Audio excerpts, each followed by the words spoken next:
నమస్కారం. ఈరోజు మనం మైండ్ఫుల్నెస్ గురించి కొంచెం లోతుగా చర్చిద్దాం. నమస్కారం.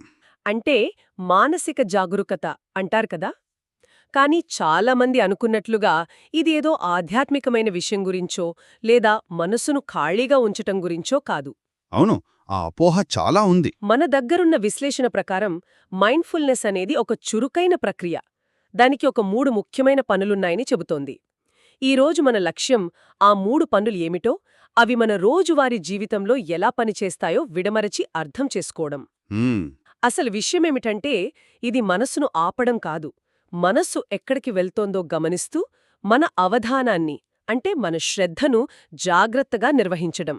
సరే, ఇక మొదలు పెడదావా? తప్పకుండా. ఈ సమాచారం మైండ్ఫుల్నెస్ యొక్క ఆచరణాత్మక అంశాలపై దృష్టి పెట్టడం నాకు అది చాలా బాగా నచ్చింది. నిజమే. అంటే తాత్విక చర్చల కన్నా ఒక నైపుణ్యాన్ని ఎలా పెంపొందించుకోవాలనే దానిపై ఎక్కువ శ్రద్ధ పెడుతుంది. మీరు చెప్పినట్లుగా ఇది 3 పనులను స్పష్టంగా వివరిస్తుంది. అవును. మొదటిది, మనమేం చేయాలో మనకు గుర్తు చేయడం. రెండవది, విషయాలను ఉన్నవి ఉన్నట్లుగా ఎలాంటి తీర్పులు లేకుండా చూడటం. హ్మ్. ఇక మూడవది, మన అనుభవాల వెనుక ఉన్న లోతైన స్వభావాన్ని అర్థం చేసుకోవడం. ఇవన్నీ ఒకదానిపై ఒకటి ఆధారపడి ఉంటాయి కాబట్టి మొదటిదానితో మొదలుపెట్టడం చాలా ముఖ్యం. సరే, అయితే ఆ మొదటి పనినే తీసుకుందాం. మనమేం చెయ్యాలో గుర్తు చెయ్యడం. హ్మ్, ఈ సమాచారంలో దీన్ని ఒక మానసిక అలారం గడియారంతో పోల్చారు. ఆ పోలిక చాలా బాగుంది. అవును, చాలా సూటిగా ఉంది. అంటే మనం ఏదైనా పనిలో నిమగ్నమై ఉన్నప్పుడు మనస్సు దాని దారి తప్పి పక్కకు వెళ్ళిపోతే, హేయ్ ఇటు చూడు అని మనల్ని హెచ్చరించే ఒక అలారం లాంటిదన్నమాట. దీనిలో 2 భాగాలున్నాయంటున్నారు. కరెక్ట్. ఒకటి, మనసు దారి తప్పిందని గమనించడం, ఆ తర్వాత దాన్ని సున్నితంగా వెనక్కి తిరిగి తీసుకురావడం. కరెక్ట్. ఆ రెండు కలిస్తేనే ఆ మొదటి పని పూర్తవుతుంది. అయితే ఇక్కడే నాకొక సందేహం వస్తోంది. ఈ విశ్లేషణలో ఈ ప్రక్రియ అంతా తక్షణం జరిగిపోతుందని అంటున్నారు. అంటే మాటల్లేకుండా, ఆలోచన లేకుండా. హ్మ్, కానీ నా అనుభవంలో అలా జరగదు. నేనేదైనా పని చేస్తుంటే నా మనసు ఎక్కడికో వెళ్ళిపోయిందని గుర్తించడానికి కొన్నిసార్లు నిమిషాలు పడుతుంది. అప్పటికే జరగాల్సిన నష్టం జరిగిపోతుంది. మరి ఈ తక్షణం అనేది కేవలం ఎంతో సాధన చేసిన వాళ్లకే సాధ్యమా? లేక నేను దీన్ని తప్పుగా అర్థం చేసుకుంటున్నానా? ఇది చాలా మంచి ప్రశ్న. నిజానికి చాలామందికి మొదట్లో ఇలాగే అనిపిస్తుంది. ఆ తక్షణం అనేది పుట్టుకతో వచ్చేది కాదు, అది సాధనతో పెంపొందించుకునే ఒక అలవాటు. ఓ, అలవాటా? అందుకే ఈ విశ్లేషణలో దీని 3వ లక్షణంగా అలవాటు ఆధారితమని చెప్పారు. మనసు దారి తప్పే ఆలోచనల్లో చిక్కుకుపోవడమనేది ఎన్నో ఏళ్లుగా మనం పెంచుకున్న బలమైన అలవాటు. నిజమే. దాన్ని అధిగమించాలంటే అంతే పట్టుదలతో ఈ గమనించే అలవాటును మనం పెంచుకోవాలి. దీన్ని ఎలా చెప్పాలంటే ఒక కండరాన్ని బలపరిచినట్లుగా భావించవచ్చు. ఆ మొదట్లో కష్టం, కానీ రోజూ సాధన చేస్తుంటే ఆ గమనించే క్షణం వేగవంతమవుతుంది. నిపుణుడైన ఒక భిక్షుకు అది రెప్పపాట్లో జరిగిపోతుంది. ఆ పోలిక బాగుంది. కానీ కండరాలకు విశ్రాంతి అవసరం కదా. మరి ఈ మైండ్ఫుల్నెస్ కండరానికి ఎప్పుడైనా అలసట రాదా? నిరంతరం మనల్ని గమనించుకోవడం ఒక ఒక భారంగా మారే ప్రమాదం లేదా? అద్భుతమైన పాయింట్. ఇక్కడే మైండ్ఫుల్నెస్ యొక్క రుచి గురించి మనం మాట్లాడాలి. రుచి? అవును, ఈ సమాచారంలో చెప్పినట్టు ఆలోచనలు, విశ్లేషణలు, తీర్పులు ఇవన్నీ బరువుగా, భారంగా ఉంటాయి. నేను ఇది చేసి ఉండాల్సింది, లేదా అతను అలా ఎందుకన్నాడు లాంటి ఆలోచనలు మన శక్తిని హరిస్తాయి. అవును, చాలా. కానీ మైండ్ఫుల్నెస్ అనేది కేవలం గమనించడం. అది తేలికగా, స్పష్టంగా ఉంటుంది. దానికి భారం ఉండదు. ఎందుకంటే అది దేనినీ విశ్లేషించదు, దేనినీ మార్చడానికి ప్రయత్నించదు. ఓ, కేవలం ఉన్నదాన్ని ఉన్నట్లు చూస్తుందనమాట. అందుకే అది అలసటను కలిగించదు, బదులుగా శక్తిని ఇస్తుంది. అంటే ఆలోచనలతో పాటు వచ్చే ఆ భావోద్వేగాల బరువును మనం మోస్తుంటాం. కానీ మైండ్ఫుల్నెస్ ఆ బరువును పక్కన పెట్టి కేవలం అనుభూతిని మాత్రమే చూపిస్తుందన్నమాట. సరిగ్గా. గందరగోళంగా అనిపిస్తోంది. ఈ నిరపేక్ష ధ్యాస లేదా బేర్ అటెన్షన్ అనేదాన్ని కొంచెం విడమర్చి చెప్తారా? ఖచ్చితంగా. ఇది కొంచెం విరుద్ధంగా అనిపించినా మైండ్ఫుల్నెస్ యొక్క అందం అదే. మీరు మీ ఆలోచనల్లో కొట్టుకుపోతున్నారని అనుకుందాం. ఆ క్షణంలో మీరు మైండ్ఫుల్గా లేరు. కాని ఎప్పుడైతే అయ్యో నేను ఆలోచనల్లో పడిపోయాను అని మీరు గ్రహిస్తారో, ఆ గ్రహింపే మైండ్ఫుల్నెస్. ఆ గమనించే చర్య ద్వారా మీరు అప్పటికే ఆలోచన నుండి బయటకు వచ్చి తిరిగి వర్తమానంలోకి వచ్చేశారు. ఓహో. అంటే మీరు మైండ్ఫుల్గా లేరని గమనించిన క్షణంలోనే మీరు మళ్ళీ మైండ్ఫుల్గా మారిపోతారు. అదొక ఎలా చెప్పాలంటే ఒక స్వీయ సరిదిద్దుకునే వ్యవస్థ లాంటిది. ఓ, ఇప్పుడు స్పష్టంగా ఉంది. అంటే ఇది మన ఆలోచనల నాటకంలో చిక్కుకోకుండా వాటిని ఒక నది ప్రవాహంలా గమనించడానికి వీలు కల్పిస్తోంది. అవును. ఆలోచనలు వస్తాయి, పోతాయి. కానీ మనం వాటితో పాటు కొట్టుకుపోకుండా ఒడ్డున నిలబడి చూసే సాక్షిగా ఉంటాం. సరే, మొదటి అడుగు అర్థమైంది. మనం మనసు దారి తప్పినప్పుడు దాన్ని గమనించి వెనక్కి తీసుకురావడం నేర్చుకున్నాం. కానీ ఇది మైండ్ఫుల్నెస్ యొక్క రెండో పని అయినా విషయాలను ఉన్నవి ఉన్నట్లుగా చూడటానికి ఎలా దారితీస్తుంది? ఈ రెండో వేర్వేరు నైపుణ్యాలుగా అనిపిస్తున్నాయి. చాలా మంచి కనెక్షన్ అడిగారు. మొదటి పని రెండో పనికి పునాది వేస్తుంది. ఎలా?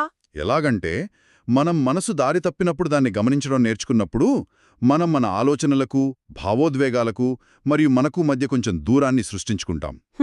దూరం. ఆ దూరమే మనకు స్పష్టతనిస్తుంది. ఒక ఉదాహరణ తీసుకుందాం. మీరు ట్రాఫిక్లో ఉన్నప్పుడు ఎవరైనా మిమ్మల్ని తప్పుగా ఓవర్టేక్ చేశారనుకోండి. వెంటనే మనలో ఎంత ధైర్యం వీడికి, నన్ను అవమానించాడు అనే కథ మొదలవుతుంది. అవును అవును, వెంటనే. ఇది మన ఆలోచన.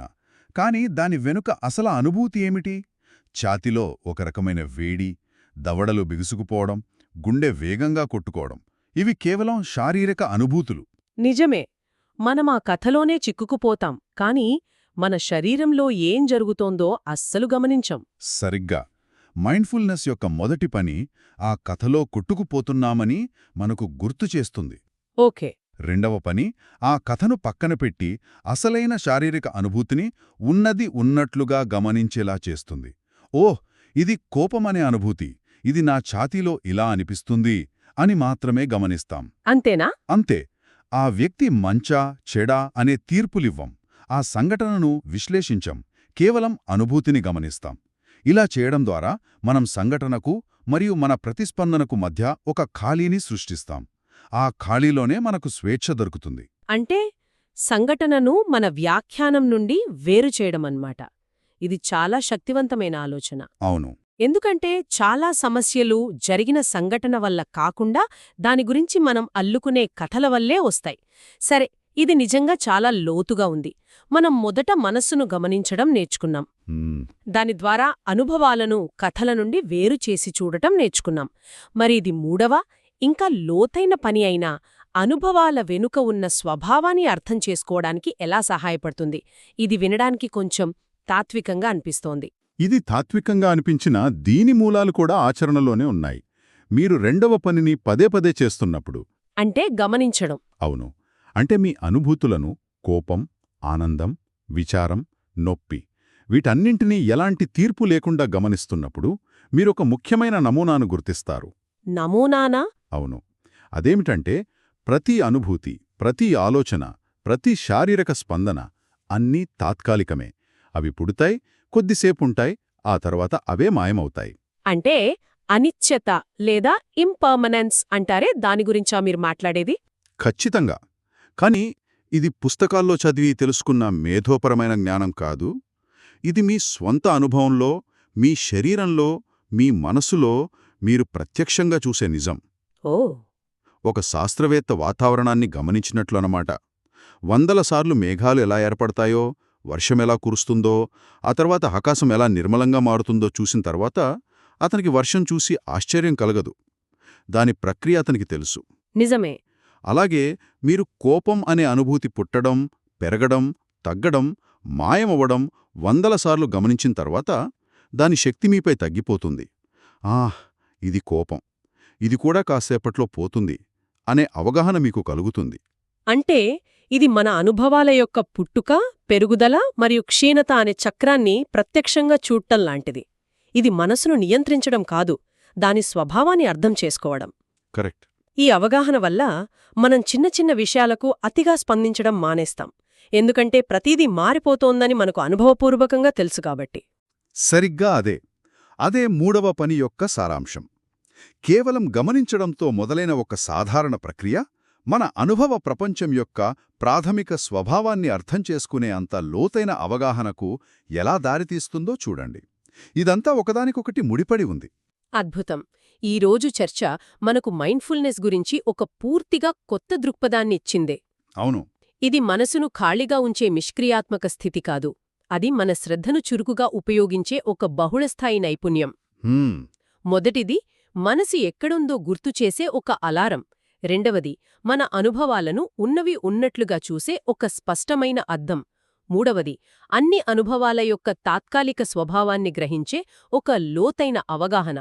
ఈ ప్రయాణమంతా సాధనతోనే సాధ్యమని ఈ విశ్లేషణ చాలా స్పష్టంగా చెబుతోంది. చక్కగా ముగించారు.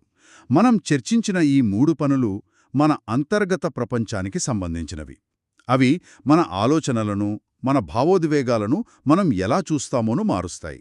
మ్మ్. ఇది శ్రోతలకు ఒక ఆసక్తికరమైన ఆలోచనను రేకెత్తిస్తుంది. మనం ఈ మానసిక నైపుణ్యం గురించి చర్చించాం.